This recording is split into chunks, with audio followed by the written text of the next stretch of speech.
السلام عليكم ورحمة الله وبركاته. إن الحمد لله نحمده ونستعينه ونستهديه ونستغفره ونعوذ بالله من شرور أنفسنا وسيئات أعمالنا. من يهده الله فلا مضل له ومن يضلل فلا هادي له. أشهد أن لا إله إلا الله وحده لا شريك له وأشهد أن محمدا عبده ورسوله صلى الله عليه وعلى آله وصحبه أجمعين. رب اشرح لي صدري ويسر لي أمري واحلل عقدة من لساني يفقه قولي. Alhamdulillah, syukur kepada Allah Azza wa Jalla. Pada pagi ini kita sambung lagi bacaan kitab kisah-kisah ghaib dalam hadis yang sahih. Kita sampai pada muka surat 355 pada kitab terjemahan. Syarah dia, maknanya dia kata di sini kita masih lagi perbahasan tentang khuruj Dajjal, tanda kiamat yang besar tu, maknanya keluarnya Dajjal. Jadi dalam syarah dia kata jika Rasulullah SAW masih hidup ketika kemunculannya, dan maka Rasulullah SAW adalah orang yang terbaik yang mampu membongkar kebatilannya, membuka kebohongannya dan melindungi kaum mukminin agar dia tidak mempengaruhi mereka dengan segala keanehan yang dimilikinya, dengan segala keajaiban lah yang dia bawa kan. Tidak Allah beri kepada dia peluang kan, maknanya perkara-perkara yang hebat-hebat, yang ajaib-ajaib dia boleh lakukan. Sedangkan jika dia muncul ketika Rasulullah sallallahu alaihi wasallam telah wafat, maka setiap orang dengan apa yang ada padanya berupa iman, Islam dan apa-apa yang ditinggalkan oleh Rasulullah SAW untuknya berupa pengetahuan tentang Dajjal dengan segala hal dan sifatnya, bisa menjadi alasan, boleh menjadi alasan hujah, akan menjadi hujah untuk menghadapinya. Mana setiap Muslim itu dia akan defend diri dia sendirilah. Dia akan pertahan diri dia sendiri daripada fitnah Dajjal itu. Dan di zaman sekarang lah, zaman keluar Dajjal ni maknanya tak tahulah bila, tapi maknanya dia akan keluar lah. Dan zaman selepas kita ke ataupun di akhir di zaman kita ke, tak tahu macam mana. Tapi dia pasti akan keluarlah, dan dia belum lagi menzahirkan dirinya lah. Rasulullah sallallahu alaihi wasallam menggauli isterinya Aisyah. Beliau mendapatinya sedang menangis.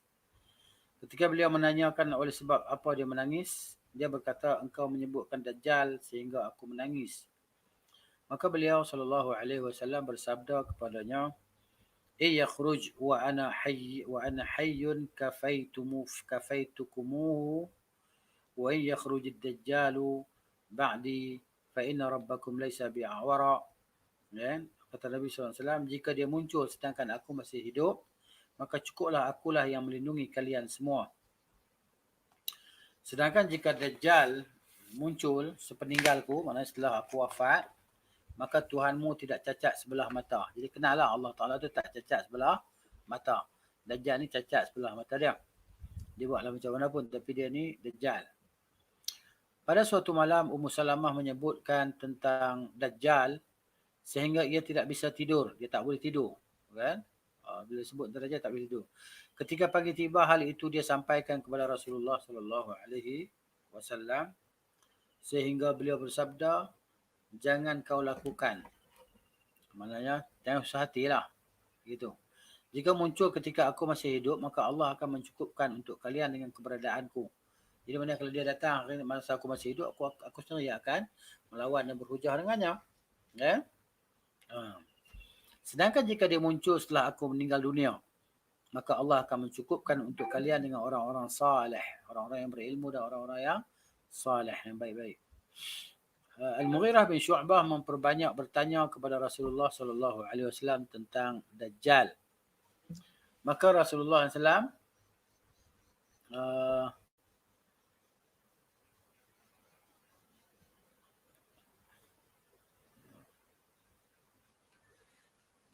bersabda kepadanya, apa yang menjadikanmu repot darinya? Maksud repot ni sibuk lah. Repot maksud sibuk tentangnya. Sesungguhnya dia tidak membahayakanmu. Dia tidak membahayakanmu. Dalam suri riwayat, dia sangat sepele bagi Allah. Sepele ni maksudnya remeh lah bagi Allah daripada itu. Jangan susah hatilah. Kata Rasulullah sallallahu alaihi wasallam. Okay.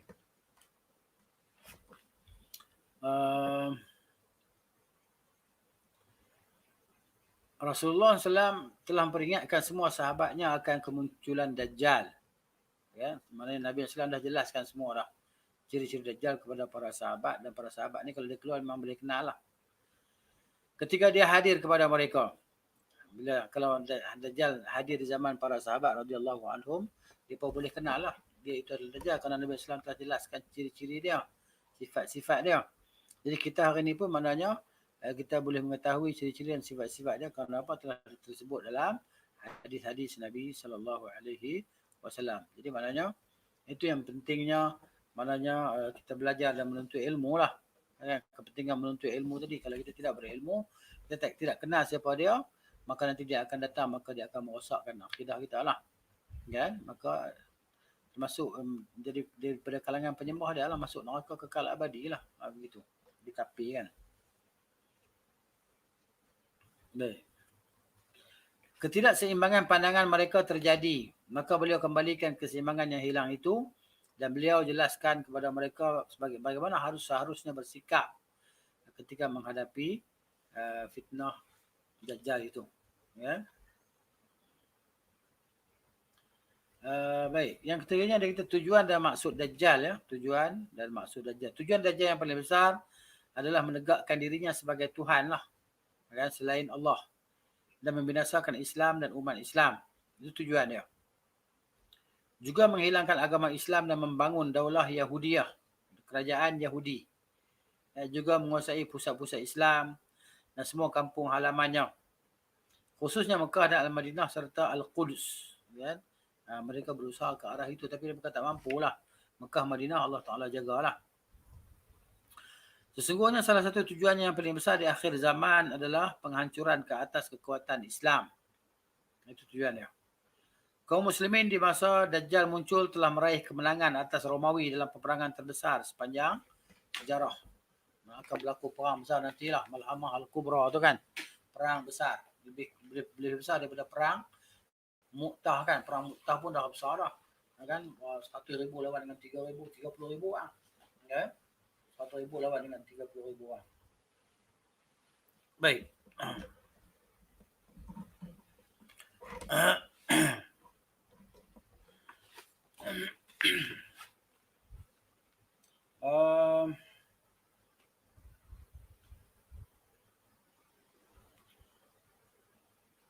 Mereka telah berhasil menaklukkan ibu kota Romawi Timur. Ibu kota Romawi Timur.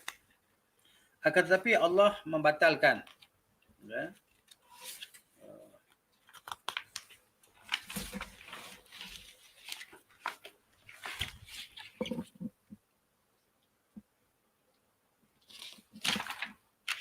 Allah membatalkan kekuasaannya dan menurunkan Nabi Isa alaihissalam.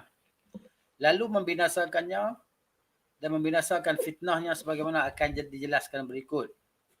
Ini semua kita dah baca lah hadis lah ni syarah je lah. Saya baca je syarah dia. Okay. Beberapa sifat dan kepribadian Dajjal ya. Ini telah disebut dalam hadis tentang sifat dia. Dajjal memiliki kepribadian seorang pemimpin, dia ketua. Ya. Dia bila dia boleh menzahirkan kekuatan dia, keupayaan dia, magic dia, maka di situlah dia meraih pengikut ya. Dia meraih pengikut dan kumpulan ataupun tentera dia menjadi ramai lah daripada kalangan orang-orang Yahudi dan juga kalangan bangsa Ajam jugalah. Kan? Ada juga daripada bangsa Arab yang mengikuti dia. Baik. Jadi mereka yang lemah imannya, yang mananya tidak ada pengetahuan dalam agamanya, mereka ini akan terjebak dengan fitnah Dajjal lah. Kan tak kisahlah mereka tu siapa kan. Jadi maknanya mereka yang cenderung dengan hawa nafsu tadi, itu yang lebih mudah untuk di-attack oleh Dajjal lah, untuk merosakkan akidah dia. Jadi kerana kekuatan kepribadiannya, maka dia adalah seorang panglima perang terbesar lah sepanjang sejarah manusia. dia memiliki pandangan yang mengerikan. Tami' Badari radhiyallahu anhu menyebutkan sifat-sifatnya seraya berkata, kami masuk daerah Dair dan ternyata di dalamnya terdapat manusia raksasa yang belum pernah kami lihat seperti sebelumnya. Dengan kata lain, dia orang yang badannya sangat besar atau penampilannya sangat besar atau kedua-duanya sekali. Sejumlah sifat yang baku di dalam sejumlah hadis sahih yang dengan semua itu dia disifati sangat besar. Dengan kata lain, dia bertubuh sangat besar dan dia masih dalam fasa pemuda lah. Masih lagi dalam muda. Ketika muncul, dia memiliki rambut ikal yang kaku dan lebat. Maksudnya rambut ikal. Maksudnya rambut dia rambut kerinting lah. Rambut dia rambut kerinting. Okay? Warna Dajjal cenderung kemerahan. Dia mempunyai cacat pada mata kanannya yang mirip sebuah anggur yang rosak. Anggur rosak.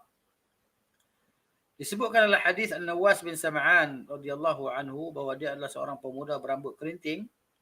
Matanya cacat dan aku menyerupakannya dengan Abdul Uzza bin Qahtan. Kan? Abdul Uzza bin Qahtan adalah seorang pria pemuda daripada Khuza'ah yang telah meninggal di zaman jahiliyah. Muka dia macam tu. Rasulullah SAW telah menyampaikan sifatnya yang beliau ketahui dari mimpinya lalu bersabda. Kata Nabi SAW, ثم رأيت رجلا وراءه أي وراء عيسى بن مريم جعدا قططا أعور العين اليمنى كأشبه من رأيت بابن قطن.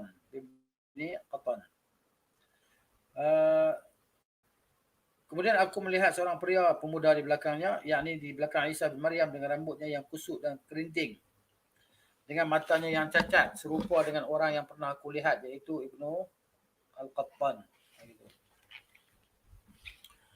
Sedangkan dalam riwayat lain, fadhahabtu, kata Nabi SAW, maka aku pun pergi, altafitu, fa'idha rajulun ahmara jasimun, ja'dur ra'si a'waru 'ainuhu al-yumna, ka'anna 'ainahu 'inabatun tafiyah.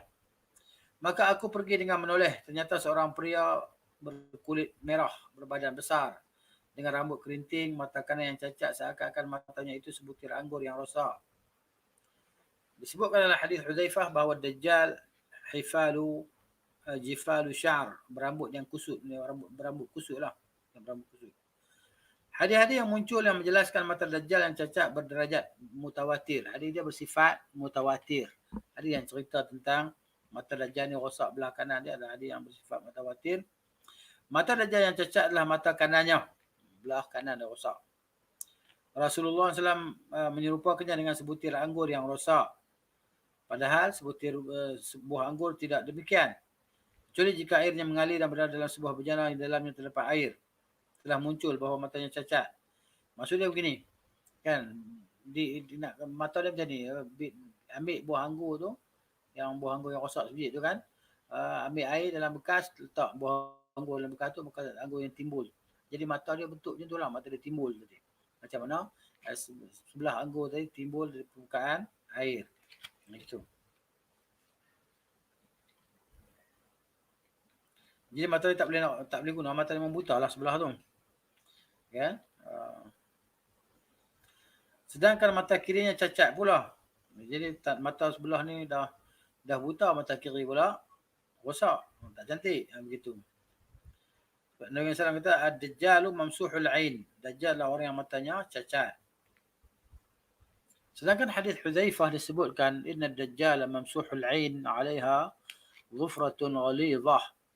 Dajjal itu bermata cacat, di atasnya kuku yang tebal. Maksudnya di atas mata dia ni daging, ada daging yang lebih tu, maknanya diumpamakan seperti kuku yang tebal. Iaitu mata di atas mata dia tadi. Dia hodoh lah dia maknanya, hodoh kan.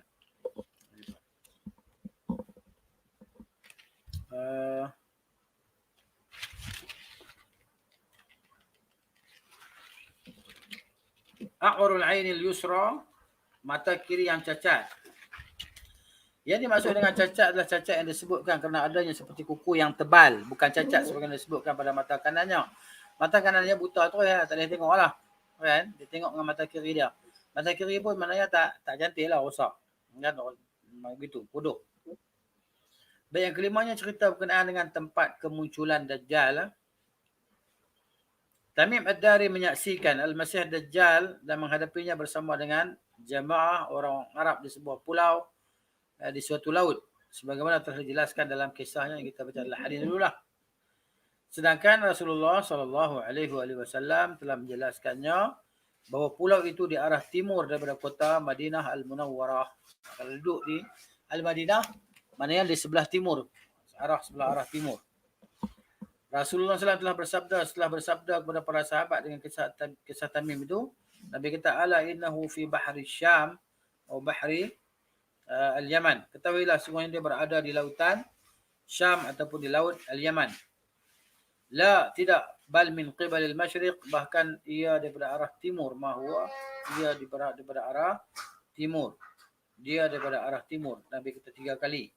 Macam tu. Dia daripada arah timur, daripada arah timur. Yang ini daripada arah timur Madinah.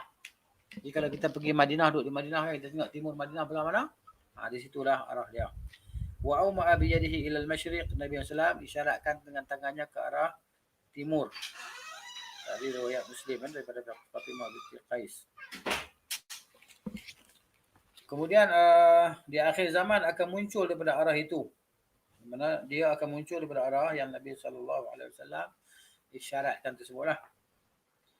Dalam hadis Abu Hurairah bahawa dia pernah mendengar Rasulullah SAW bersabda, yakhruju a'warud dajjali masihud dalali qibal al-masyriq.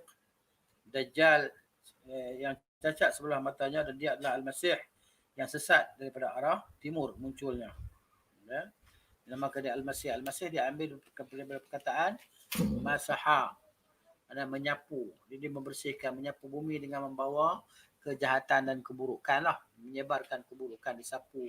Dia ratakan bumi ini dengan kejahatan. Sebab Nabi kita tidak ada tempat melainkan dia masuk kepadanya kecuali Mekah dan Madinah. Dan dijaga oleh malaikat dengan pedang yang terhunus lah. Baik.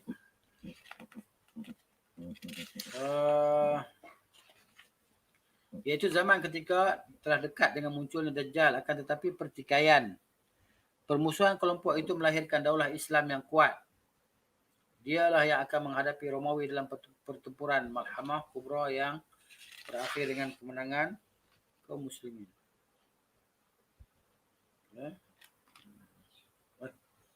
Ini kita masih lagi dengan mana dia? Tempat muncul Dajjal kan? Tempat muncul Dajjal. Kemudian masa kemunculan Dajjal pula. Masa kemunculan bila tempat dia kita dah baca tadi. Cuma ada hadis-hadis yang kita dah sebut tadi kan. Di antara dia Nabi kata SAW, inna Dajjal yakhruju min ardil masyriq yuqalu laha Khurasan. Kata Nabi SAW, sesungguhnya Dajjal keluar di bumi sebelah timur yang disebut sebagai Khurasan. Ya. Jadi kita boleh Google Map lah. Buka Google Map tu kan. Tengok Khurasan ni belah mana ya. Daripada Anas bin Malik radhiyallahu anhu, dia berkata Rasulullah sallallahu alaihi wasallam bersabda, yakhruju ad-dajjalu min yahudiyyati Asbahan ma'ahu 70,000 min al-yahudi 'alaihim at-tijan. Akan keluarlah Dajjal daripada Yahudi Asbahan. Daripada kalangan Yahudi Asbahan. Asbahan di mana? Di Iran lah. Asbahan ni kat mana? Kat Iran. Ya. Yang bersamanya ada 70,000 orang daripada Yahudi. Yang mana mereka itu memakai at-tijan, yakni mahkota. Dalam sebagian hadis bahawa dia yakni yakhruju khallatan bainal Iraqi was Syam. Dia muncul di jalanan di antara Iraq dan Syam. Ini satu riwayat lah. Baik, yang jelas bagiku adalah bagi Syekh ni lah, apa nama yang mengarang kitab ni. Syekh Sulaiman Al-Ashqar ya, rahimahullah. Yang jelas bagiku adalah kemunculannya di Khurasan di kalangan orang-orang Yahudi Asbahan. Kemudian urusannya menjadi lebih jelas di satu tempat di antara Iraq dan Syam. Demikianlah dengan menggabungkan antara sejumlah hadis. Wallahu a'lam bis-shawab.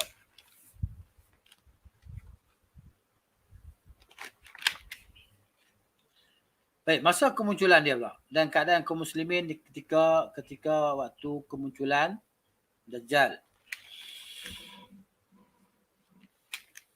Saya kata di sini rahimahullah telah saya sebutkan dalam kisah fitnah Ahlas bahawa fitnah tersebut dan fitnah-fitnah setelahnya menunjukkan adanya banyak pertikaian kelompok di kalangan kaum muslimin di zaman itu.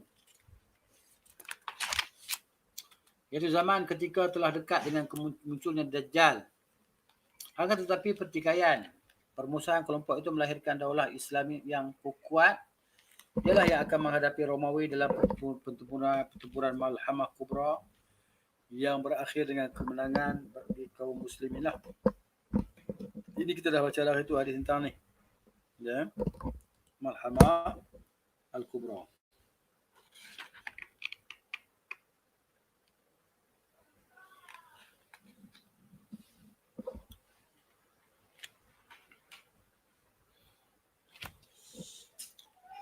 Di dalam kisah pertempuran Malhamah ini berakhir dengan kemenangan di pihak kaum muslimin atas kaum Nasrani. Telah saya jelaskan bahawa kaum muslimin dalam daulah itu berhasil menaklukkan Romawi dan Konstantinopel. Ya. Jadi orang Islam telah berjaya menakluk Rom dan Konstantinopel. Jadi maknanya Konstantinopel ni akan ditakluk lagi sekali lah oleh orang-orang kafir lah, oleh tentera Rom. Kan? Maknanya akan jatuh lagi lah. Sebab apa? Sebab disebutlah hadis ni bahawa orang Islam akan tawan balik. Mana bila akan tawan, mana itulah akan jatuh di tangan orang Romawi. Selain itu teriakan sampai ke telinga mereka ketika mereka telah menggantungkan pedang-pedang mereka di atas pohon zaitun dan membahagi-bagi harta rampasan bahawa Dajjal telah menguasai rumah-rumah, menguasai para isteri dan anak keturunan mereka. Sehingga mereka bergerak cepat untuk pulang ke rumah mereka dan menemukan bahawa berita itu dusta. Akan tetapi mereka tidak tinggal melainkan sebentar dan segera berangkat lagi. Pergi perang lagi. Ini orang Islam nantilah. Ini belum berlaku lagi. Ini akan berlaku. Ya? Tak tahu lah bila. Rasulullah SAW telah menentukan masa kemunculannya adalah di antara berbagai kejadian besar yang akan terjadi di akhir zaman.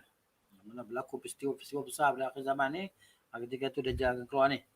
Sebagaimana dalam hadis Mu'adz bin Jabal radhiyallahu anhu, dia berkata Rasulullah SAW telah menentukan masa kemunculannya. Ya.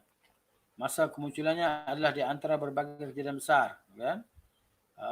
Yang akan terjadi di akhir zaman. Sebagaimana dalam hadis Mu'adz bin Jabal, dia berkata Rasulullah SAW bersabda, Umranu Baitul Maqdis kharabu Yathriba. وخراب يثرب خروج الملحمة وخروج الملحمة فتح القسطنطينية خروج الدجال ثم ضرب بيده على الفخذ الذي حدثه أو منكبه ثم قال إن هذا لحق كما أنك ها هنا وكما أنك قاعد يعني مع معاذا. Sabda Rasulullah, kemakmuran Baitul Maqdis adalah kebinasaan Yathrib, yakni Madinah. Nanti kalau Baitul Maqdis maknanya makmur, ditawan oleh orang Islam semua jadi makmur, maka waktu itu Madinah akan binasa lah, akan rosak. Jadi sekarang ni pun kita tengok kan, proses-proses kerosakan tu dah mereka mulakan lah di Saudi kan, proses-proses kerosakan. Kemudian kebinasaan Yathrib ni Al-Madinah lah, adalah munculnya perang Malhamah, perang besar. Munculnya perang Malhamah adalah penaklukan Konstantinopel. Penaklukan Konstantinopel adalah munculnya Dajjal. Maknanya bila selepas Konstantinopel ditakluk semula oleh orang-orang Islam, lepas tu maknanya Dajjal kan keluarlah. Kemudian dengan tangannya beliau menepuk paha atau pundak bahu orang yang bertanya kepadanya lalu bersabda, sesungguhnya adalah benar sebagaimana engkau berada di sini sekarang. Macam mana engkau ada di sini sekarang, kan real, maka dia akan berlakulah real juga. Atau sebagaimana engkau sedang duduk kini, yakni Mu'adz radhiyallahu anhu. Kena pula lihat berbagai keanehan yang berlangsung di kedua tangan Dajjal. perkara-perkara pelik, perkara yang mencari adat, yang berlaku di tangan Dajjal tadi dengan izin oleh Allah Subhanahu Wa Taala. Allah izinkan dia tu untuk menjadi ujian kepada orang-orang beriman lah, ujian kepada orang-orang beriman, dan fitnah kepada orang-orang kafir, gitu. Yang mana mereka tadi akan mengikuti dia, menyembah dia.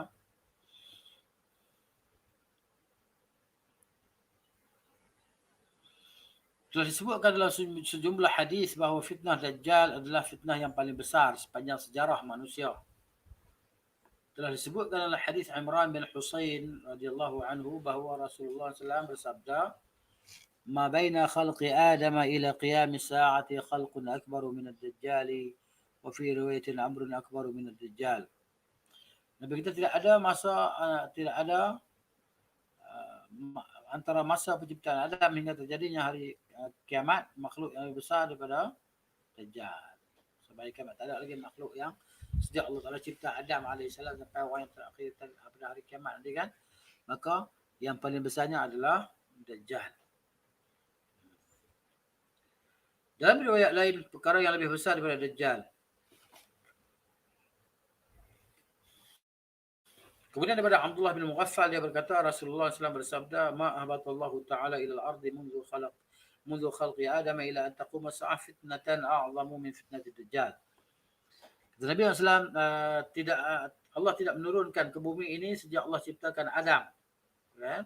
Sehinggalah ke hari kiamat, satu fitnah yang lebih dahsyat daripada fitnah Dajjal. Dajjal ini sangat dahsyat lah.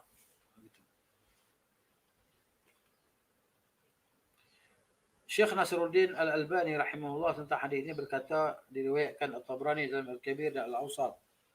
Para perawinya siqat, dan dalam sebahagiannya pertikaian tidak membahayakan sebagaimana dikatakan dalam Majma' Az-Zawaid. Sebab begitu fitnah besar yang ditimbulkan oleh Dajjal adalah kerana ia melakukan perbuatan yang sudah diyakini dalam akal. Ya. Bahawa perbuatan itu tidak ada yang mampu melakukannya selain Tuhan yang Maha Berkuasa. Contohnya menurunkan hujan. Diturunkan hujan lebat. Okay? Dan menumbuhkan tanam-tanaman. Jadi turunkan hujan siapa punya kuasa? Allah Ta'ala punya kuasa, tapi Allah beri kepada dia kehebatan itu atau kelebihan itulah. Di antaranya dia memerintahkan kepada langit agar menurunkan hujan dan turunlah hujan yang disaksikan oleh orang banyak. Mereka menyaksikan pula dia memerintahkan kepada bumi untuk menumbuhkan tumbuhan sehingga tumbuhlah tumbuh-tumbuhan. Jadi mana boleh katakan kepada bumi, hai bumi, keluarkanlah segala hasil-hasilmu, tanam-tanamanmu. Maka segeralah bumi tidak akan mengeluarkan pokok-pokoknya, pokok-pokok jadi berbuah dan masak seterusnya lah. Kan? Pokok jadi pokok, buah masak, terus boleh makan pula. Segera, tak payah tunggu-tunggu dah. Kan? Waktu tu jugalah semuanya. Disebutkan dalam hadis bahawa Nabi SAW bersabda, "Fayati 'alal qaumi fayad'uhum." Lalu Dajjal ini datang kepada satu kaum dan dia mengajak mereka. Kan? Dia mengajak mereka fayu'minuna bihi, lalu mereka beriman dengannya. Wa yastajibuna lahu, dan mereka memperkenankan ajakan dan seruannya. Ya? Faya'murus samaa'a, lalu dia menyuruh langit, dia memerintahkan langit, Kan? Apa dia perintah langit tadi? Perintah kepada langit, fatumtiru, dia perintahkan langit supaya turunkan airnya, hujan, maka langit pun menurunkan airnya, hujan. Itulah. Dan dia perintahkan bumi juga, wal arda fatumbitu, maka bumi tadi pun menumbuhkan tanaman. Fataruh alaihim sarihatuhum. Jadi maknanya ternakan mereka tadi bila keluar cari makan, pergi makan, bila balik tadi maknanya susu dia jadi penuh. Ternakan apa yang ada susu tadi, susu jadi penuh. Kan?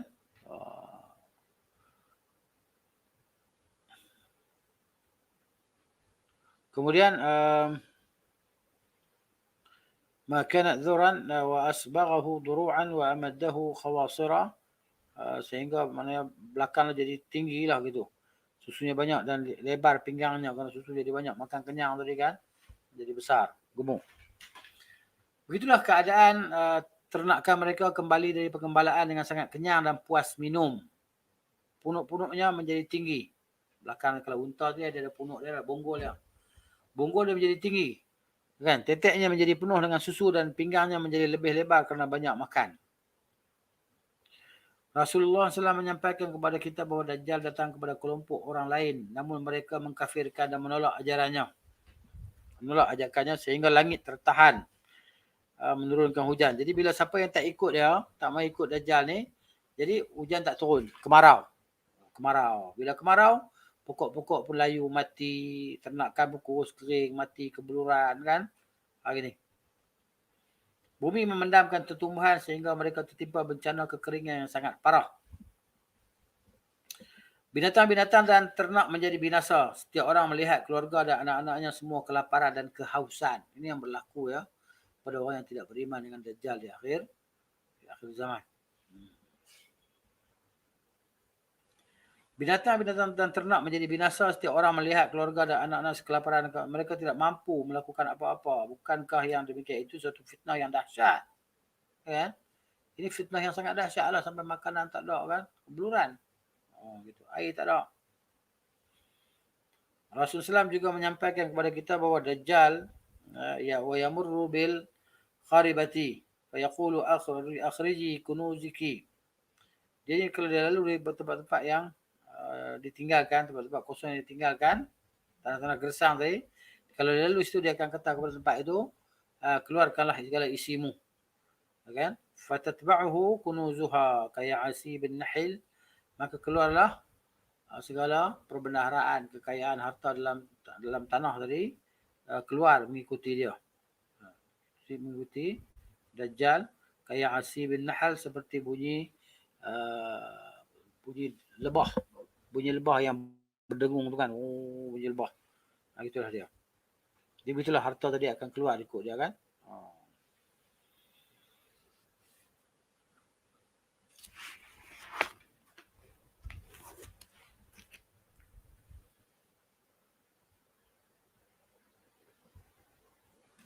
Baik. Dia pergi ke tempat-tempat yang, kita kata tempat-tempat yang tanah-tanah yang gersang tadi kan. Dia kata kepadanya, keluarlah simpanan kekayaanmu.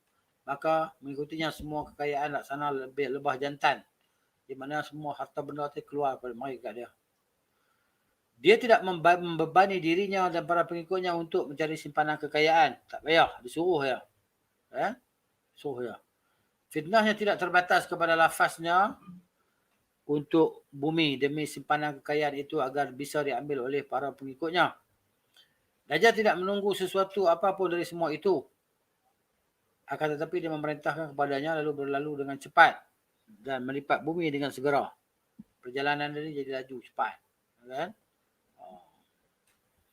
Seperti pergerakan angin lah. Itu pergerakan Dajjal.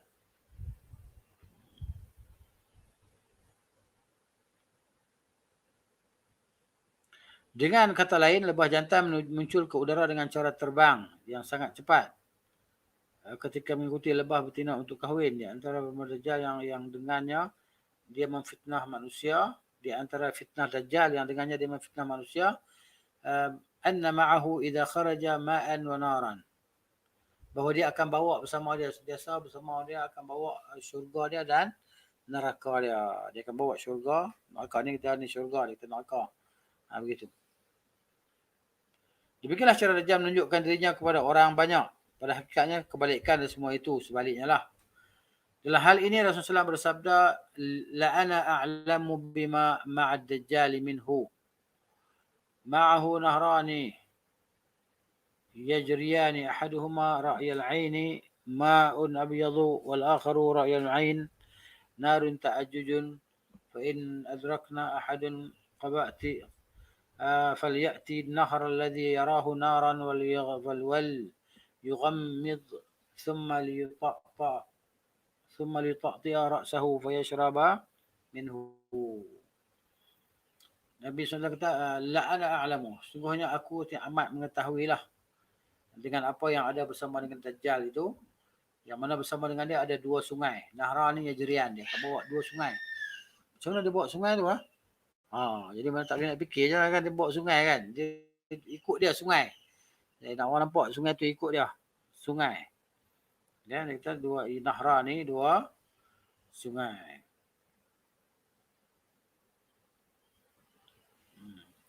Salah satu dari keduanya terlihat mata air berupa air jernih. Sedangkan yang lain satu lagi pula terlihat mata air merupakan api yang berkobar. Oh. Jika seseorang mengetahui hal itu, demikiannya dia mendatangi sungai yang terlihat sebagai api dan hendaknya memejamkan matanya. Kemudian hendaknya dia mengangguk kepalanya dan lalu minum dari airnya. Kerana sungguhnya itu adalah air yang sejuk. Oh, maknanya yang dibawa oleh Dajjal adalah air yang sejuk. Oh. Ada api tu.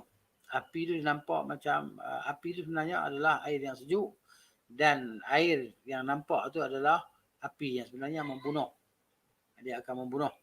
Jadi mana bila mati, maksud dia jadilah mengikut Dajjal selama-lamanya, masuklah neraka kekal abadi. Kafir lah. Itu cerita dia. Baik. Ini fitnah Dajjal kan, yang dahsyat lah. Begitu. Tapi apapun Nabi SAW telah mengajarkan kita bagaimana cara untuk melindungi diri daripada fitnah Dajjal. Di antaranya doa yang diajar oleh Nabi SAW ketika sebelum salam dan solat. Kita baca kan, Allahumma inni a'udzubika min azabi jahannam wa min azabil qabri wa min fitnatil mahya wal mamati wa min syarri fitnatil masih Dajjal. Jadi Dajjal ni adalah hakikat lah. Dia bukan simbolik ya, sebagaimana yang dipercayai oleh sebagian orang. Kan? Dia berkata Dajjal ni bukan hakikat. Dajjal ni simbolik ya. Dajjal ni semua yang tu Dajjal lah. Amerika Dajjal. Apalagi George Bush Dajjal. Apalagi Trump Dajjal. Lepas tu apa? Bill Gates ke apa kan Dajjal. Dia kata gitu. Jadi itu kita kata memang Dajjal lah. Dajjal kecil sebelum Dajjal besar. Dajjal kecil ni maknanya dia menyebarkan kerosakan di atas muka bumi. Menyebarkan kesesatan. Menyesatkan manusia. Kan? Mengubah manusia daripada jalan tauhid. Mengubah manusia daripada jalan ibadat kepada jalan maksiat. Kan? Macam sebagian lakukan di sebagian negara Islam. Itu kebanyakan negara Islam. Kan?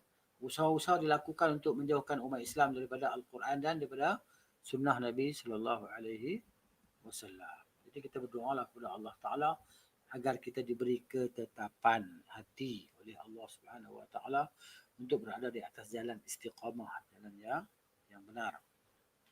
Ini diajar Nabi sallallahu alaihi wasallam. Baik, habislah kisah tentang sifat ataupun ciri-ciri Dajjal itu. Masuk pula cerita berkenaan seorang alim Madinah yang menghadapi Dajjal. Orang yang berilmu daripada Madinah, dia menghadapi Dajjal. Baik, kita tengok ya. Pengantarnya. Di antara fitnah Dajjal yang besar adalah bahawa dia membunuh satu orang dan membaginya menjadi dua bahagian. Mana dia ambil pedang, dia belah dua orang tadi. Ataupun putus dua, dia potong dua tadi. Ya kan? Baik. Sehingga jadi dua bahagian. Kemudian dia berjalan di antara keduanya. Dia potong orang tadi sebelah dua bahagian, sebelah sana. Dia berjalan di tengah-tengah tubuh tadi. Lalu Dajjal memerintahkannya agar hidup kembali. Maka Dajjal kata, hidup balik. Maka kehidupan kembali kepadanya. Jadi orang tadi pun hidup balik. Seperti sedia kala. Dan dia kembali seperti sedia kala. Ketika Rasulullah SAW menyampaikan kejadian ini bersabda, ثم يدعو رجلا ممتلئا شبابا فيضربه بالسيف فيقطعه جزلتين رمية الغرض ثم يدعوه فيقبل ويتهلل وجهه يضحك. Kemudian dia, yakni Dajjal, memanggil kepada seorang pria yang gagah dan muda, seorang pemuda gagah, kan? Lalu dia menebasnya dengan parang, putus dua, ataupun dia belah macam tu, putus dua, kan?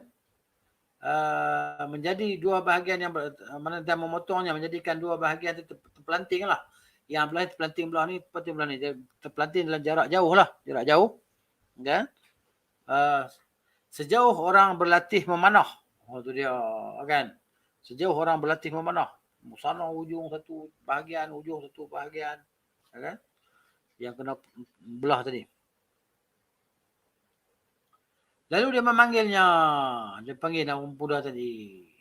Kan? Dan pemuda itu menghadap dengan wajah gembira lalu tertawa. Itulah. Baik, dengan sekali tebas ia terbelah menjadi dua bahagian lah.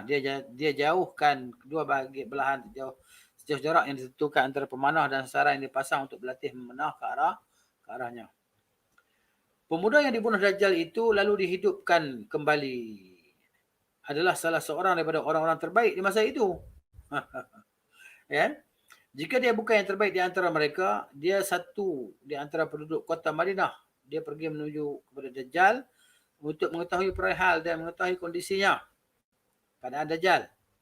Dari Abu Sa'id radhiyallahu anhu, dia berkata, Rasulullah SAW bersabda pada suatu hari, Rasulullah SAW pada suatu hari menyampaikan hadis panjang kepada kami tentang Dajjal. Di antara yang beliau sampaikan kepada kami bahawa beliau bersabda sallallahu alaihi wasallam, ya'ti Dajjal. Dajjal akan datang wa huwa muharramun alaihi an yadkhula niqab al-madinati. Dia akan datang dan dia ni diharamkan ke atasnya untuk masuk ke sempadan Al-Madinah. Fayanzilu ba'd as-sabbakh allati talil Madinah. Maka dia pun berhenti di suatu tempat, singgah di suatu tempat yang tandus di Al-Madinah. Fayakhruju ilaihi yawma idzin rajulun. Maka keluarlah kepadanya di hari itu seorang lelaki keluar jumpa dia. Wa huwa khairun nas. Yang mana lelaki itu adalah lelaki yang terbaik lah, manusia terbaik. Ya. Atau min khiyarin nas, ataupun daripada manusia terbaik. Fayaqulu, maka dia berkata, Ashhadu annaka Dajjal alladhi haddathana Rasulullah sallallahu alaihi wasallam hadithahu. Aku nak saksi bahawa engkau lah Dajjal yang Rasulullah SAW telah menceritakan kepada kami tentang hadisnya. Ungkapan ini datang daripada seorang soleh itu yang menunjukkan bahawa menunjukkan kepada engkau sesuatu faedah penyampaian hadis-hadis Rasulullah SAW tentang Dajjal. Dia telah diketahui oleh seorang alim itu kerana pengetahuannya berkenaan dengan hadis-hadis Rasulullah SAW. Dia membuka semua perkaranya dan menjelaskan kondisinya. Jadi macam mana kita kena Dajjal, sedangkan kita tak pernah tengok Dajjal pun.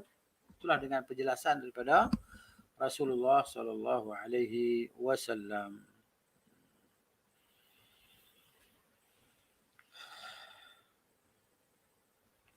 Dia juga membaca kata kafir yang tertulis di antara kedua mata Dajjal itu, yang terbaca oleh setiap mukmin atau orang yang benci perbuatannya, atau huruf kaf dan la. Dan huruf kaf, fa dan ra. Kafara.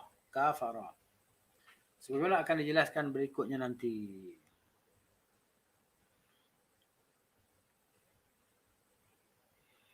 Tidak diragukan bahawa seorang yang alim, mulia dan soleh itu mengetahui bahawa dia lah yang dimaksud dengan hadis ini. Dia juga seorang pria yang akan dibunuhnya. Oleh sebab itu dia tidak terkejut ketika Dajjal berkata, bagaimana pendapatmu jika aku bunuh orang ini lalu kuhidupkan kembali? Apakah kalian keberatan dengan perkara ini? Maka mereka menjawab tidak. Kemudian dia keberatan dalam hal ini. Mereka menjawab tidak. Maka dia membunuhnya lalu menghidupkannya kembali. Ya. Sehingga itu pun maksudnya apa? Menyembahnya lah.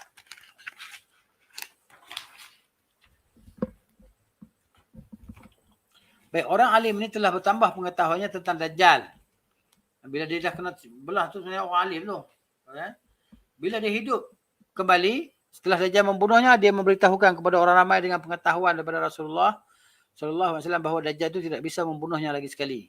Kalau Dajjal boleh bunuh lagi sekali ya, lepas sekali lagi nak bunuh tak boleh lah. Ya.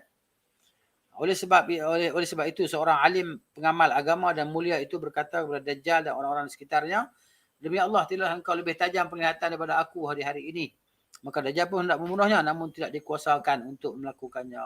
Sekali itu ya dia boleh buat. Kali kedua dia tak boleh buat dah. Ini aja.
Baik,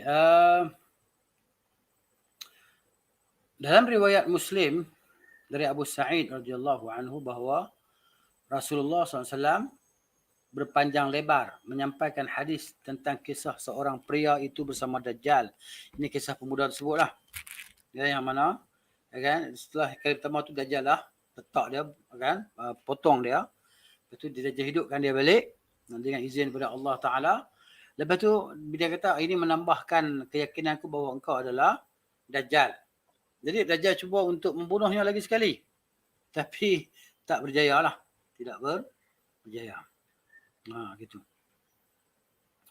Baik, dalam hadis Nabi kata wa yakhrujud Dajjal, dan Dajjal keluar, fayatawajjahu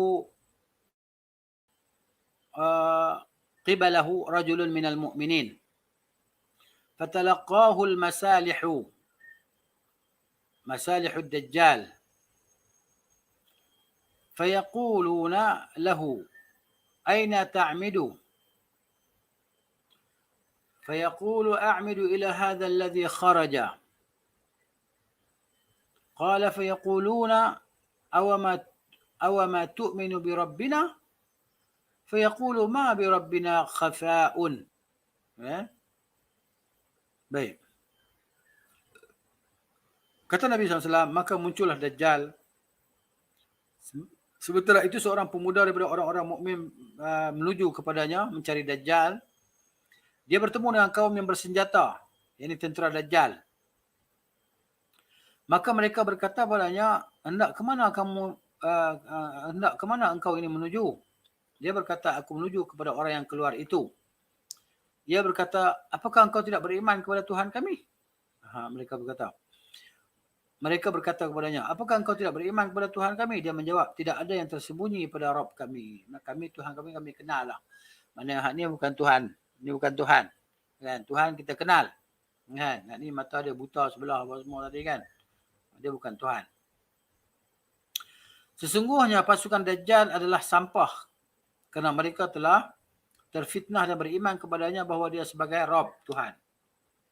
Oleh sebab itu mereka bersiap sedia untuk menumpahkan darah orang yang tidak beriman kepada orang keras kepala itu sebagai Rabb. Maknanya, kan?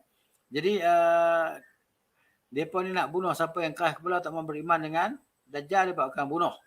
Tak percaya Dajjal itu adalah Tuhan. Orang saleh itu tidak mengobarkan perang terhadap mereka. Dia tak mau lawan dengan mereka pun. Kerana dia ingin sampai kepada pemimpin besar dan tidak ingin repot membunuh mereka. Kan? Dia tak mau lawan dengan mereka. Dia nak berjumpa Dajjal. Dan tidak mau disibukkan dengan selain itu seperti memukul mundur anak-anak kecil. Maka dia berkata kepada mereka, tidak ada yang tersembunyi pada Rabb kami. Tuhan kami memang kami kenal. Memang kami kenal sangat Tuhan kami. Kan?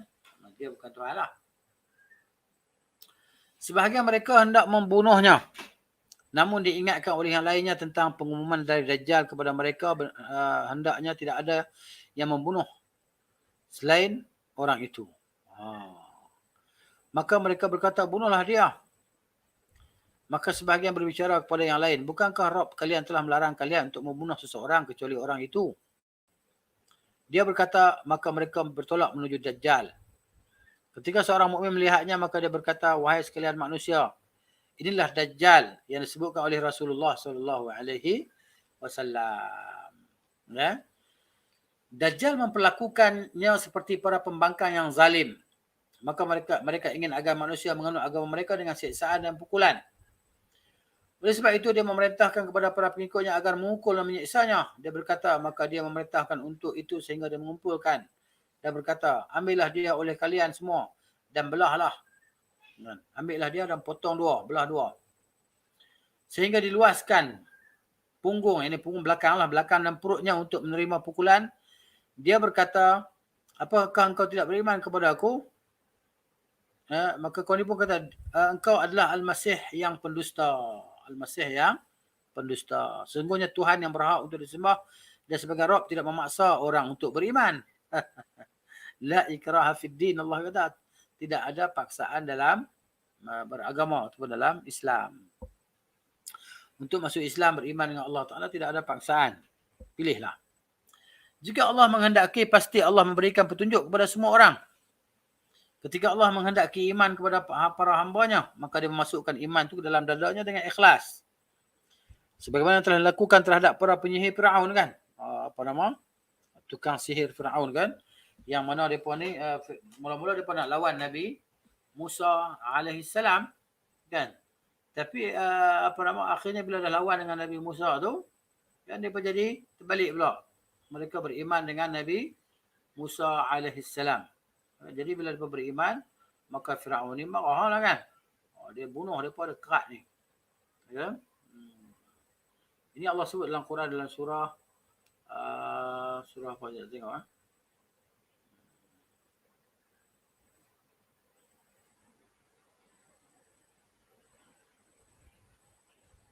surah Al-A'raf. Surah Al-A'raf kan. Ketika panjang dah ayat, cerita ni panjang jugalah.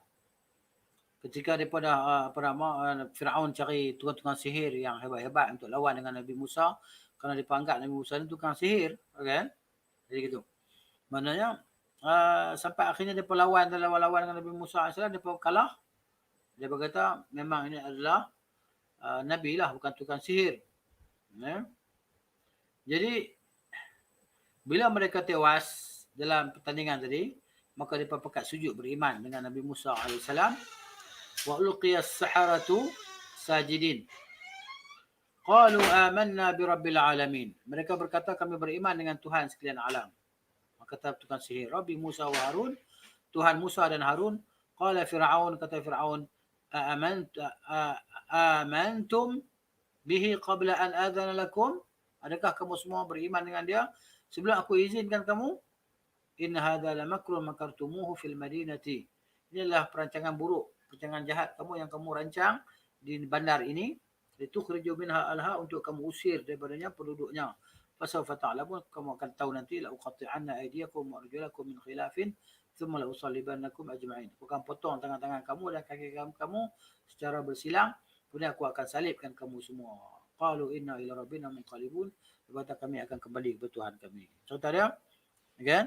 Jadi Allah masukkan iman ke dalam dada para tukang sihir yang melawan Nabi Musa AS. Akhirnya mereka pekat beriman semua dan mereka dibunuh oleh Fir'aun.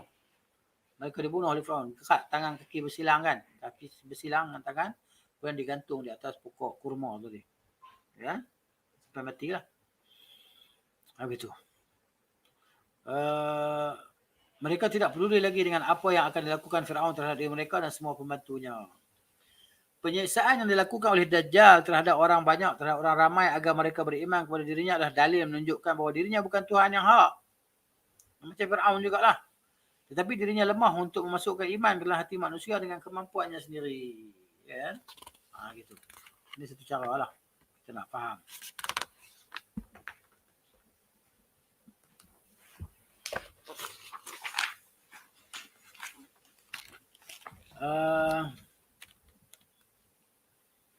Ketika seorang mukmin menghadapi Dajjal dan sebenarnya dia adalah Al-Masih Dajjal, maka dia diperintahkan untuk itu, yakni terhadap mukmin itu, sehingga dia menggergajinya dengan gergaji dari kepalanya hingga terbelah antara kedua kakinya. Digaji. Dia berkata, kemudian Dajjal berjalan di antara dua belahan itu lalu berkata kepadanya, bangkitlah. Sehingga dia menjadi utuh dan mulai berdiri dengan sempurna. Maka tadi bersatu balik tubuh dia dan dia bangkit. Kemudian berkata kepadanya, apakah engkau beriman kepadaku? Dia menjawab, maknanya makin bertambahlah keyakinanku bahawa engkau adalah Dajjal. Tambah-tambahlah aku yakin bahawa engkau ni adalah Dajjal. Ia kemudian berkata kepada orang ramai, wahai sekalian manusia, sesungguhnya setelahku ia tidak akan melakukan hal yang sama kepada orang lain. Pemuda tadi katalah, kan, dia tak akan dapat lagi buat macam ni kepada orang lain. Dia berkata, maka dia diambil oleh Dajjal untuk dibunuh. Kemudian Allah menjadikan antara leher hingga tulang iga tadi lah, atas potong kuningan sehingga ia tidak bisa berbuat apa-apa. Jadi dia besi pula. Kan? Tak boleh nak kerat lah. Jadi dia berkata dia memegang kedua tangan dan kedua kaki lalu melemparkannya. Semua orang menyangka bahawa dia melemparkannya ke neraka, padahal dia lemparkan ke dalam syurga. Kan? Sesungguhnya demikian adalah fitnah yang besar. Dajjal membunuh seorang pria dan membelahnya menjadi dua bahagian. Dia berjalan di antara dua belahan itu, memerintahkannya agar hidup kembali. Tergabunglah kedua belahan itu dan kembali seperti sedia kala. Akan tetapi keluar biasaan ini tidak menggoncangkan keimanan sang pria pemuda itulah. Ya. Yang beriman tadi di atas perbuatan Dajjal, yang demikian itu terhadap dia. Dia mengumumkan kepada orang ramai bahawa dia tidak akan melakukan hal yang sama kepada orang lain. Bahawa lepas ni Dajjal tak boleh buat macam mana dia buat kat aku tadi. Ya. Sekali itu ialah. Ini sebagai bukti kebenaran hadis Rasulullah sallallahu alaihi wasallam. Di sini ikut berperanan perhatian daripada Tuhan. Ketika Dajjal hendak membunuh sekali lagi, maka Allah menggabungkan antara tenggorokan dan tulang giganya dengan kuningan besi dengan besi maksudnya. Kan? Dia tetap tak boleh lah, tak lut. Demikian terlihat kelemahan dan ketidakmampuan Dajjal. Dia nak kerat kau tu tak boleh, jadi macam potong besi. Tetap besi. Macam tu. Tak boleh. Lalu Dajjal melemparkannya ke tempat yang disangka bahawa dia dilemparkan dalam sungai-sungai dalam neraka, padahal sungguhnya dilemparkan dalam air dalam sungai-sungai di syurga. Sesungguhnya seorang pria mukmin yang menghadapi Dajjal adalah contoh bagi para ulama dan para fuqaha yang aktif, yang selalu menentang orang-orang yang suka keras kepala dan zalim. Dan sekalipun dia kata kejahatannya sangat tinggi, banyak melakukan kerosakan, maka dalam hal ini mereka harus memberikan nasihat untuk para hamba Allah. Hamba Allah untuk menunjukkan mereka jalan menuju kebenaran. Membongkar keraguan tentang mereka. Rasulullah SAW telah memberikan komentar atas apa-apa yang dia lakukan. Hadza 'azamun nasi syahadatan inda rabbil alamin. Inilah manusia yang paling besar kesyahidannya di sisi Tuhan sekalian alam. Kemudian kata Syekh lagi di sini, sebagai menyambung tadi apa yang dibaca, telah disaksikan apa-apa yang berkaitan dengan Dajjal dan apa-apa yang diketahui daripada hadis Rasulullah SAW. Jadi maknanya, kita ni sebagai orang Islam, sebagai orang yang belajar, berilmu kan, kita diberitahu kepada kita perkara yang akan berlaku. Kita bukan kita tahu benda gaib, tapi kita tahu sebab kita diberitahu. Kita diberitahu oleh wahyu, kita diberitahu oleh Rasulullah SAW tentang siapakah dia Dajjal ini, macam mana fitnah dia, daripada mana tempat dia akan keluar, macam mana, siapakah pengikut dia, macam mana keadaan dia, kehidupan dia di muka bumi, takat mana, lama mana. Jadi benda ni kita tahu dengan detail. Bukan kita tahu benda gaib, kita tahu dengan sebab diberitakan oleh Rasulullah SAW. Jadi apabila kita mengetahui, kita akan dapat berusaha untuk menghindarkan diri daripadanya, mengelakkan diri daripada Dajjal ini. Begitu. Baik. Dia kata, maka kesyahidan ketika berhadapan dengan Dajjal adalah kesyahidan yang benar, jujur dan diterima. Kesyahidan yang demikian sangat agung di sisi Allah Subhanahu wa taala dan kelak di atas timbangannya. Aku tidak mengetahui, kata Syekh sini, apakah mungkin kitabku ini akan abadi hingga masa yang di dalamnya muncul Dajjal. Saya kata, aku tak tahu adakah buku yang kita baca, yang kamu baca ni, yang kita baca ni, buku ni akan terus dicetak sampailah Dajjal keluar nanti. Padahal Syekh ni dah meninggal, rahimahullah ta'ala, dia meninggal lah. Baru lagi meninggal dunia tahun lepas. Ya? Tahun lepas dia meninggal dunia. Baru lagi lah. Gitu. Rahimahullah ta'ala. Sehingga orang yang alim itu membaca kisahku ini tentang dirinya dalam rangkaian kisah tentang Dajjal. Sesungguhnya aku sangat berharap yang demikian itulah. Buku ini terus dicetak dan dibaca. Dan demikian itu bagi Allah bukan hal yang sulit. Dan Allah mengetahui, mengatasi segala urusan. Yang terlihat pula kenaan dengan keluar biasaan Dajjal adalah perbuatan manusia. Apa maksudnya? Maksudnya sesungguhnya semua hal luar biasa yang berlangsung di tangan Dajjal adalah murni kemampuan manusia dan bukan pemberian dari Tuhan. Sesungguhnya di belakang Dajjal kekuatan nakal yang memperbuat semua kreativitas yang besar itu untuk menguasai dunia. Yang jelas bahawa yang memperbuat semua kemampuan itu adalah orang-orang Yahudi. Ya?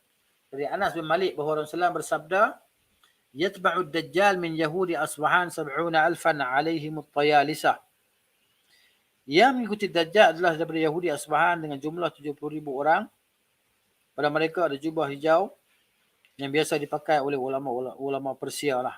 Persia ni Parsi lah, riwayat Muslim. Jadi kita baca lah maknanya kan. Pak di buku tebal. Jadi nak hurai apa kita baca ya. Faham bacaan tu. Dajjal sendiri adalah orang Yahudi.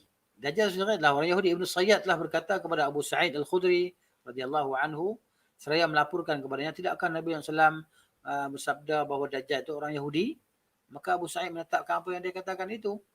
Yang menunjukkan bahawa perkara-perkara luar biasa berikut adalah buatan manusia. Ya. Bahawasanya sebahagian apa-apa yang ada di tangan Dajjal, dia sendiri tidak mengetahui hakikatnya. Ya. Dalam sebuah hadis Rasulullah bersabda, la ana a'lamu bima ma'ad Dajjal minhu. Kan, sungguhnya aku sangat mengetahui apa yang bersama dengan Dajjal itu daripada dia sendiri yang tahu.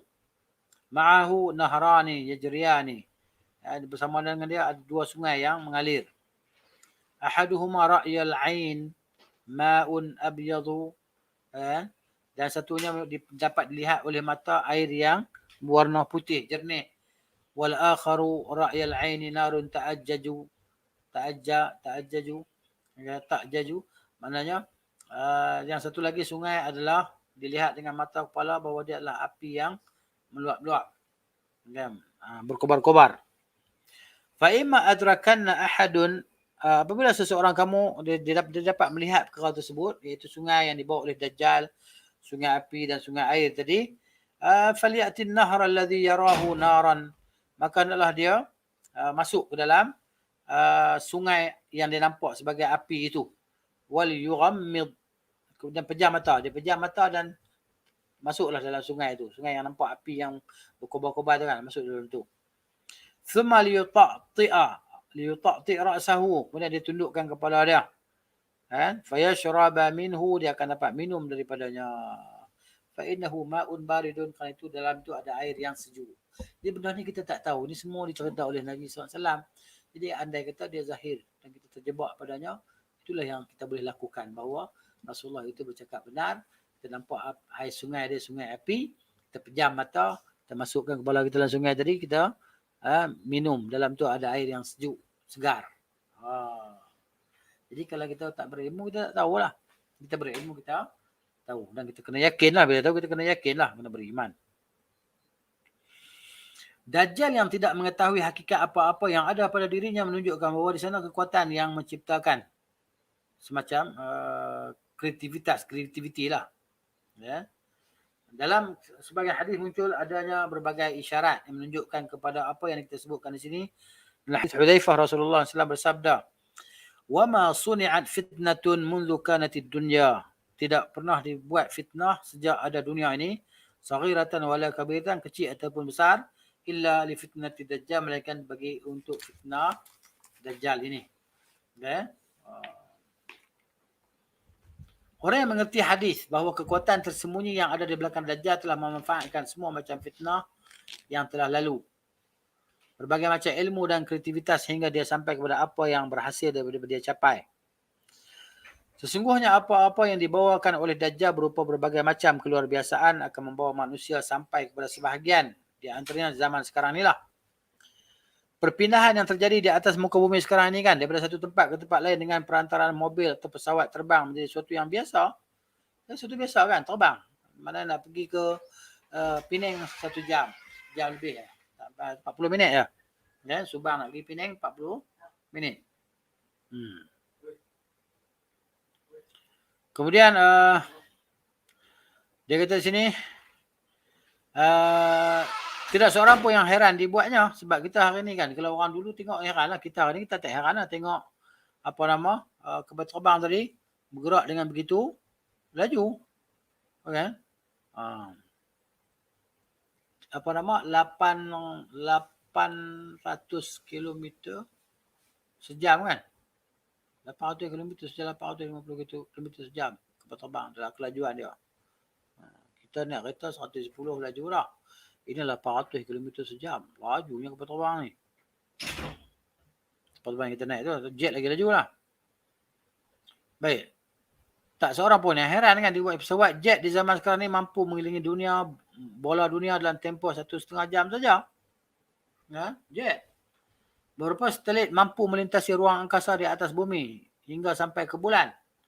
Bahkan sampai ke planet Mars, planet Merkurius dan lain-lainnya. Akan tetapi kemampuan Dajjal lebih tinggi daripada semua itu. Kerana dengan apa-apa yang dia sendiri bawa bersama pasukan tenteranya mampu sampai ke seluruh permukaan bumi dengan tidak merasakan kelelahan atau keberatan beban sedikit pun. Gitu.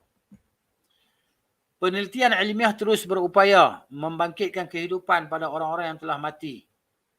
Mengkloning organ tubuh manusia dan binatang, alat transportasi dengan kecepatan tinggi. Akan tetapi Dajjal lebih hebat daripada semua teknologi yang bisa dicapai manusia. Senjata pemusnah massal yang bisa membinasakan kehidupan dan makhluk hidup sampai penciptaan roket penjelajah antara benua. Bom konvensional, bom atom, bom hidrogen. Akan tetapi apa-apa yang dibawa oleh Dajjal mengungguli semua itu. Lebih dahsyat dari semua itulah. Manusia tidak mungkin bermimpi bisa memerintah langit sehingga menurunkan hujan. Memerintah bumi sehingga menumbuhkan tanaman. Namun apa yang dibawakan oleh Dajjal adalah kemajuan yang sedang diupayakan manusia. Kan? Kalau hari ni kan manusia boleh buat hujan. Hujan tiruan kan? Hujan tiruan. Dipanggil hujan apa? Kan? Ketika air tak ada tu kan dia buat hujan. Dia buat pembenihan hujan, turun hujan. Gitu. Baik, kita tengok pula yang ke-9-nya, masa tinggal di dunia.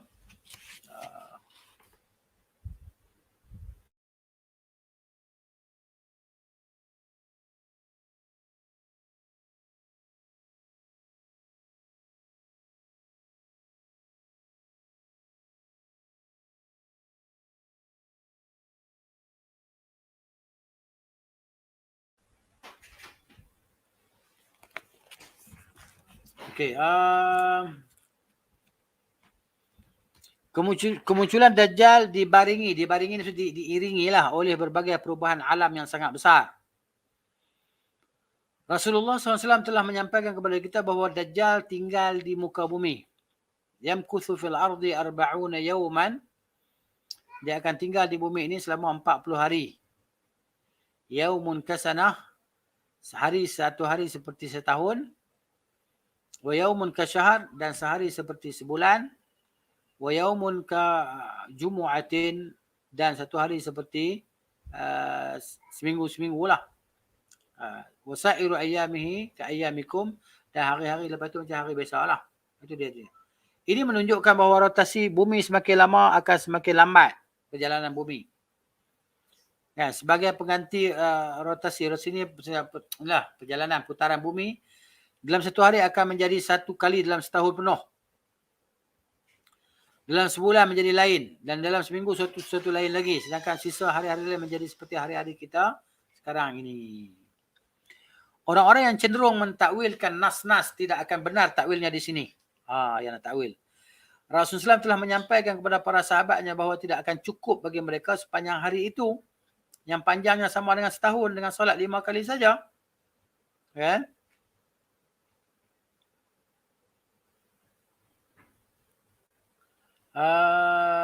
Beliau meminta mereka agar melakukan perhitungan di dalam sehari yang panjang. Pada satu hari ini kena anggar lah. Anggar berapa jam daripada waktu subuh sampai waktu zuhur berapa jam. Subuh sampai zuhur sampai asar berapa jam. Asar sampai maghrib berapa jam. Itulah maghrib sampai isya macam mana. Jadi kena anggar waktu lah. Jadi dalam siang tu kena semayang lah. Dalam 24 jam tu kena semayang 5 waktu. Setiap 24 jam 5 waktu. Setiap 24 jam 5 waktu. Sampai habis setahun. Ya? Baik. Sehingga mereka harus mengukur kapan bila waktunya untuk solat subuh. Bila waktu solat zuhur. Demikian seterusnya solat-solat yang lain. Perubahan alam ini adalah perbuatan Allah Subhanahu Wa Taala. Dajjal tidak ada campur tangan dalam hal ini sekalipun sangat mungkin dia mengklaimnya, ini dia mendakwanya. Tu. Perubahan alam tadi kan, dia tak boleh nak mananya, dia tak boleh nak campur tangan. Yang mampu mengendalikan rotasi iaitu pusingan bumi dalam sehari semalam. Mampu melambatkan perputaran sehingga pusingan dalam satu tahun, satu bulan atau satu pekan atau minggu. Ini semua kerja Allah Subhanahu Wa Taala. Dajjal tak mampu nak buat tu benda tu. Ya, Allah tak bagi kelebihan tu kat dia. Baik. Kemudian kecepatan gerak dan penguasaan Dajjal atas dunia seluruhnya. Okay? Dajjal di dalam hari-harinya yang 40 mengelilingi bumi. Dia mengelilingi bumi Allah yang sangat luas dengan pasukan tenteranya. Dia naik apa? Naik jet ke apa tahu ni. Dia menyebarkan kerosakan dan kerancuan. Kerancuan ni maksudnya kekeliruan, keraguan di seluruh penjuru dunia. Dia tidak meninggalkan satu desa atau satu kota pun melainkan dia memasukinya. Ya, Nabi sallallahu innahu khariju khallatin baina asy-Syam wal Iraq fa'atha yaminan wa 'atha shimalan ya ibadallahi fathbutu. Nabi sallallahu sungguhnya dia keluar dalam perjalanan di antara Syam dan Iraq. Kemudian dia merosak ke arah kanan dan merosak ke arah kiri. Wahai para hamba Allah, maka tetap teguhlah kalian semua. Jangan terpedaya oleh hasutan ataupun ajakan Dajjal. Dajjal sendiri telah mengenalkan dirinya kepada Tamim Ad-Dari dan kawan-kawannya. Dulu dia pernah kenalkan kan. Dia berkata, Inni anal masih. Sesungguhnya akulah dia al-masih. Yani al-masih Dajjal lah. Wa inni ushiku an yu'zana li fil khuruji. Dia kata sesungguhnya dah dekatlah masa untuk diizinkan aku ni keluar. Fa akhruju, maka aku akan keluar nanti. Fa asiru fil ardi, maka aku akan berjalan di atas muka bumi. Fala ada'u qaryatan illa abattuha. Aku tidak akan tinggalkan satu kampung pun melainkan aku memasukinya. Fi arba'ina lailatan, semua itu berlaku dalam 40 malam sahaja. Ghaira Makkah wa Tayyibah, selain daripada negeri Mekah dan Al-Madinah. Disebut dalam hadis ni. Sahih. Apa nama Muslim daripada hadis Fatimah binti Qais radhiyallahu anha.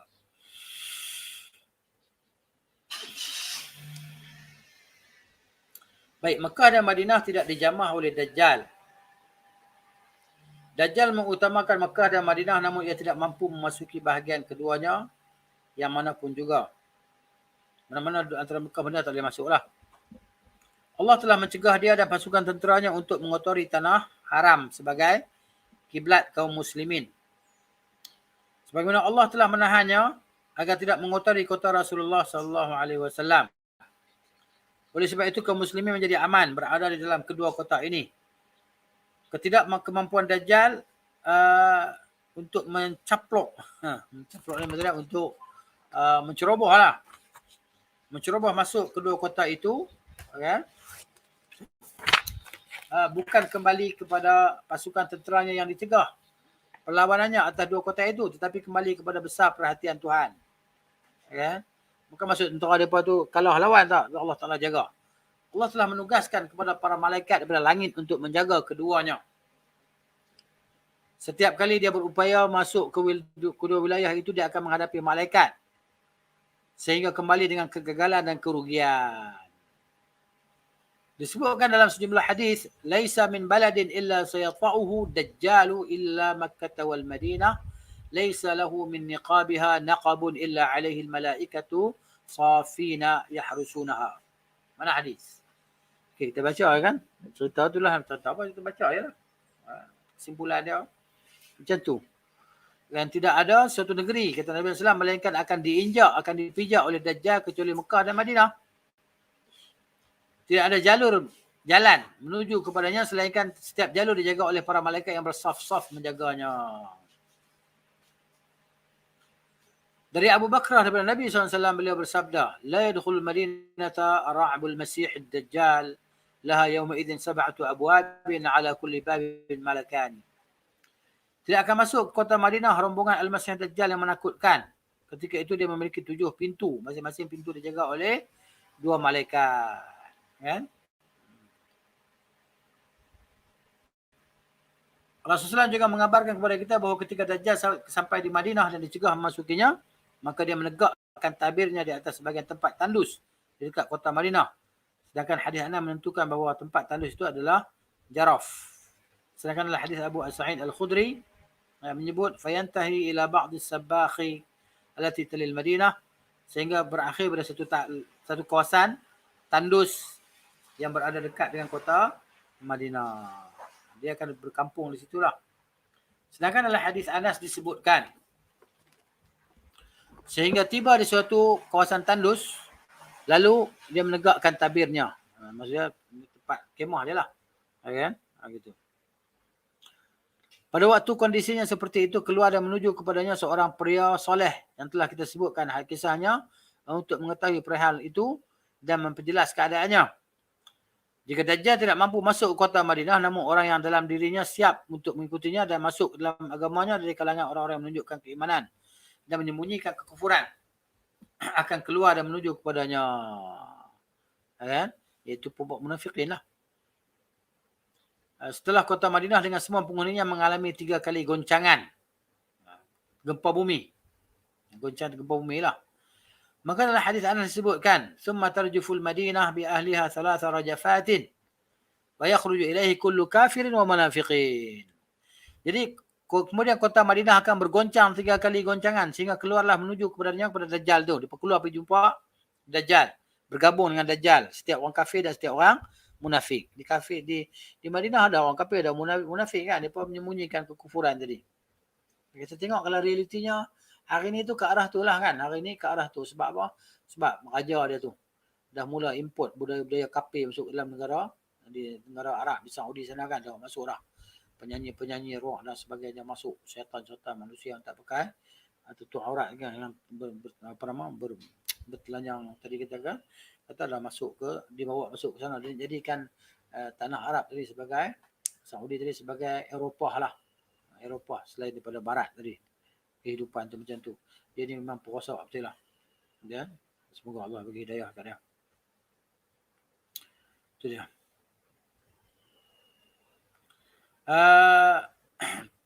Turunnya Isa dan pembinasaan Dajjal. Ini dia. Ya, ni ending dia lah. Ending Dajjal ni macam tu. Setelah pengepungan yang dilakukan oleh Dajjal atas Mekah dan Madinah dan setelah kegagalannya untuk masuk bahagian manapun dari kedua kota itu, maka Dajjal mengambil arah ke utara menuju ke negeri Syam. Ya? Dia tak boleh masuk Madinah, Mekah, tempat dia geram, maka dia pergi Syam lah. Kan? Fayafirun nas minad Dajjal fil jibal. Maka semua orang melarikan diri daripada Dajjal di gunung-gunung. Kemudian mereka berlindung dalam setiap benteng. Ketika itu dia memerangi dan menyerbu hingga sampai ke kota Al-Quds. Lalu mengepung sekelompok orang mukmin yang ada di sana hingga menyulitkan mereka, kerana dalam pengepungan dia juga menyiksa mereka dengan siksaan yang sangat berat. Oh, dia siksa juga. Kan Dajjal ni. Gitu. Ketika bala telah memuncak, Allah memberi izin Nabi Isa AS untuk turun membinasakan fitnah Dajjal. Awalnya Isa turun di sebuah menara putih di sebelah timur Damaskus, kan, di Syam sana, yang menjadi pusat komando pasukan Islam. Telah saya sebutkan dalam kisah yang lalu bahawa pengkalan pasukan tentera Islam yang disiapkan untuk menghadapi pihak Romawi adalah Al-Ghawtah, dekat dengan Damaskus, kan.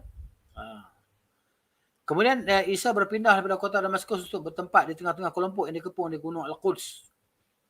Kelompok itu telah berkemauan keras menyerang Dajjal di waktu pagi itu sehingga kemenangan menjadi kenyataan atau mereka mendapatkan kesyahidan. Daripada Hudzaifah bin Asad, hadis dengan derajat yang marfu', bahawa Nabi SAW bersabda, "Thumma ya'ti Dajjal Jabala Ilya." Maka kemudian Dajjal pun mendatangi gunung Ilya. Fayuhasiru 'asabatan minal muslimin. Lalu dia mengepung sekumpulan orang Islam. Fayaqulu lahum alladhina 'alaihim. Kan? Maka berkatalah oleh ketua orang-orang Islam tadi, "Madza tantaziruna bihadha at-taghiyah an tuqatiluhu?" Kata ketua dia, ketua orang Islam tadi, "Kenapa duk tunggu lagi? Jom kita pergi perang dia ni."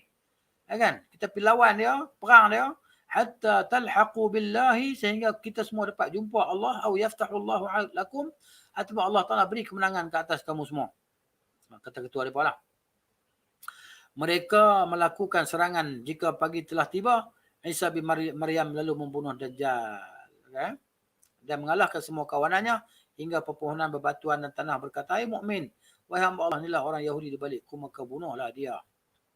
Sedangkan Rasulullah SAW telah menentukan tempat untuk kita ketahui di mana tempat itu, tempat Isa membunuh Dajjal, iaitu di pintu Lud di situ, kan?